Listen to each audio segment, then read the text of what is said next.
फ्लोरोब्यूटायरोफिनोन की बात करने वाले हैं। Medicinal chemistry B pharm 4th semester, unit number 4, chapter number 2। यानी उसमें 3 चैप्टर है। चैप्टर नंबर 2 में ऑलमोस्ट लास्ट पहुंचे हम लोगों ने। पहला चैप्टर पढ़ा था आपका, इससे पहले सेडेटिव हिप्नोटिक्स। अब बात कर रहे हैं एंटीसाइकोटिक ड्रग्स की। एंटीसाइकोटिक ड्रग में हमने क्लासिफिकेशन देखा था, कैटेगरीज थी। एक थी फिनोथायाजीन, उसका फिनोथायाजीन का सार और उसके ड्रग्स को हमने इससे पहले के लेक्चर में पढ़ लिया है।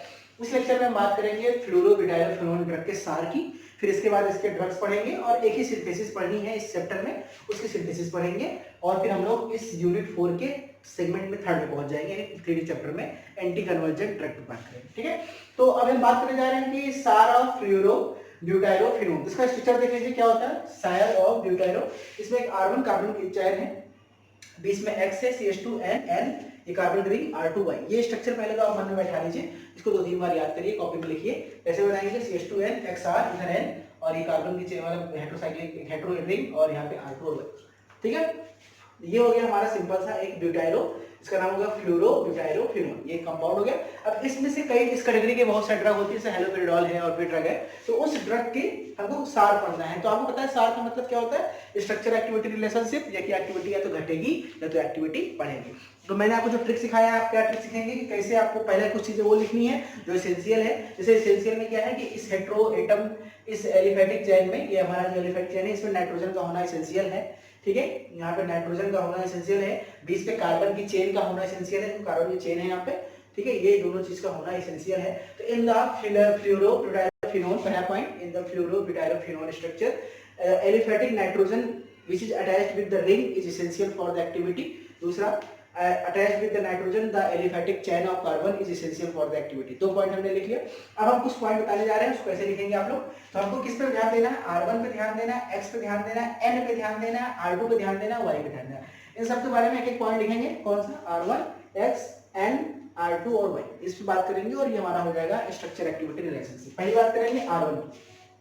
R1 की जगह पे अगर हम कोई ऐसा एक एरोमेटिक रिंग लगाते हैं और उस एरोमेटिक रिंग के पैरा पोजीशन में अगर फ्लोरीन लगा, देखिए जैसे आपने ना एरोमेटिक रिंग और पैरा पोजीशन फ्लोरीन लगा है, यहाँ पे लगाएंगे तो एक्टिविटी सबसे ज्यादा अच्छी आती है ना, एक्टिविटी सबसे ज्यादा अच्छी आती है। तो हम नेक्स्ट पॉइंट के लिए पॉइंट नंबर 3 का लिखेंगे कि at R1 position if we use any aromatic ring containing fluorine atom at para position, ठीक है, then this have the maximum antipsychotic activity। ठीक है, अगर इसकी जगह पे हम बेंजीन रिंग लगाते हैं और विद फ्लोरीन खुद के साथ पैरा पोजीशन पे, तो एक्टिविटी सबसे ज्यादा होगी। एक्टिविटी ज्यादा घटाना हमको देखना है। दूसरी बात करते हैं हम लोग किसकी, एक्स की। अब एक्स पोजीशन पे अगर कार्बोनिल ग्रुप लगा है, यानी C double bond ketone group लगा है, तो एक्टिविटी इसकी सबसे ज्यादा अच्छी होगी। और अगर इसकी जगह पे ना ये लगा है, अगर एल्डिहाइड या एल्कोहल ग्रुप भी हम लगाते हैं, CHO या CHOH, तो इस केस में भी एक्टिविटी बढ़ेगी, लेकिन इस केस में सबसे ज्यादा एक्टिविटी रहेगी। ठीक है, तो क्या लिखेंगे, in the fluorobutyrophenone ring at the position of X when we use carbonyl group या ketone group, then they give the maximum antipsychotic activity. ठीक है, but in the case when we use aldehyde and alcohol then also their activity is increase. ठीक है, इसकी activity तब भी बढ़ेगी, लेकिन इस केस में क्या होती है, एक्टिविटी सबसे मैक्सिमम।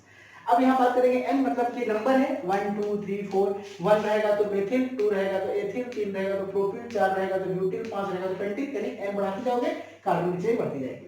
तो इसमें जो इसका रूल क्या है कि N जब 3 है, N अगर 3, मैंने आपको याद है पिछले से बताया कि इसके बीच, ये नाइट्रोजन के बीच 3 की डिस्टेंस होनी चाहिए।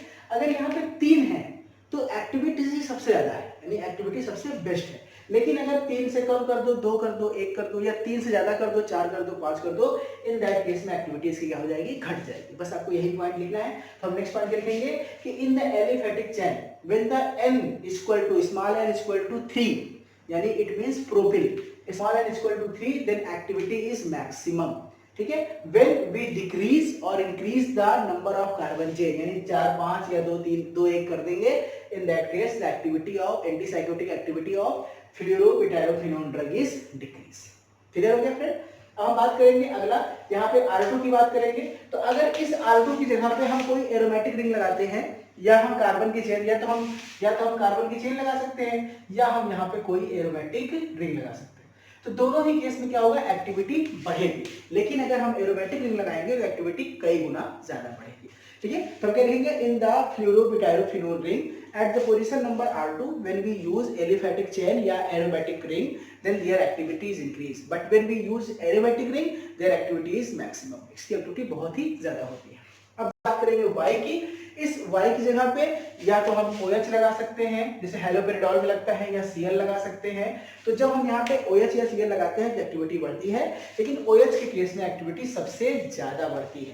तो हम ये क्या लिख सकते हैं कि in fluorobutyrophenol ring at the position of Y when we use alcohol and chlorine then their activity is increases, but when we use alcohol their activity is maximum times of increases. ठीक है, बस क्या होता है, सार का मतलब क्या है कि सारे पोजीशन के बारे में आप क्या क्या लिख सकते हो, कैसे लिख सकते हो। ठीक है, तो एंटीसाइकोटिक ड्रग में फ्रेंड ये सार था, फ्लोरोब्यूटायरोफिनोल हमने पढ़ लिया। अब इसके दो तीन ड्रग हैं जैसे हेलोपेरिडोल करके, तो दो तीन ड्रग्स की प्रॉपर्टीज पढ़ेंगे जैसे हम पढ़ते हैं, और एक ही ड्रग का सिंथेसिस है क्लोरप्रोमाजीन का, तो उसकी सिंथेसिस पढ़ेंगे।